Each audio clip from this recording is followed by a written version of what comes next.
జై తెలంగాణ.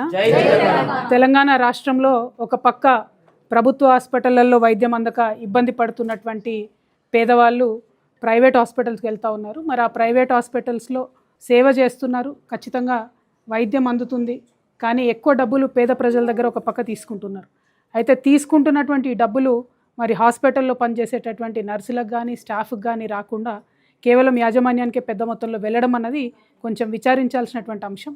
అన్నిటికన్నా ఎక్కువ ఏంటంటే నర్సెస్లో ఏ హాస్పిటల్లో అయితే వాళ్ళు పనిచేస్తారో ఒకవేళ ఏ చిన్న జబ్బు వచ్చినా కనీసం వాళ్ళకు కూడా ఇన్సూరెన్స్ లేనటువంటి పరిస్థితి, వాళ్ళకు కూడా ఆయా హాస్పిటల్స్లో ఫ్రీగా వైద్య సదుపాయం లేనటువంటి పరిస్థితి కనబడుతూ ఉంది.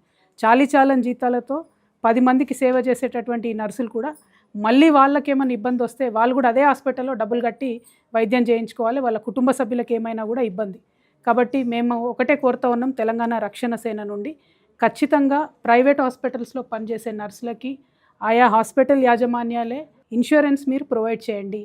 అది చాలా సునాయాసంగా సులువుగా చేసుకోగలిగినటువంటి అంశం. దాన్ని తొందరగా ప్రొవైడ్ చేయండి. దాంతో వాళ్ళకు పెద్ద ఎత్తున ఒక మెంటల్ పీస్, మెంటల్ రిలీఫ్ ఉంటుంది. ఆ తర్వాత వేరే రాష్ట్రాల నుంచి వచ్చేటటువంటి నర్సులని వాళ్ళకి ప్రయారిటీస్ ఇచ్చి మన దగ్గర ఉండేటటువంటి పిల్లలు ఎవరైతే డిప్లొమా చేస్తారో, జిఎన్ఎం అనే డిప్లొమా చేస్తారో, డిఎస్సి చేస్తారో, ఎంఎస్సి చేస్తారో వాళ్ళకు ప్రయారిటీ తక్కువ ఇవ్వడం, పక్క రాష్ట్రాల నుంచి వచ్చే వాళ్ళకి ప్రయారిటీ ఎక్కువ ఇవ్వడం అన్నది కరెక్ట్ పద్ధతి కాదు. దాన్ని కూడా మార్చుకోవాల్సిందిగా నేను హాస్పిటల్ యాజమాన్యాలకు దయచేసి విజ్ఞప్తి చేస్తూ ఉన్నాను.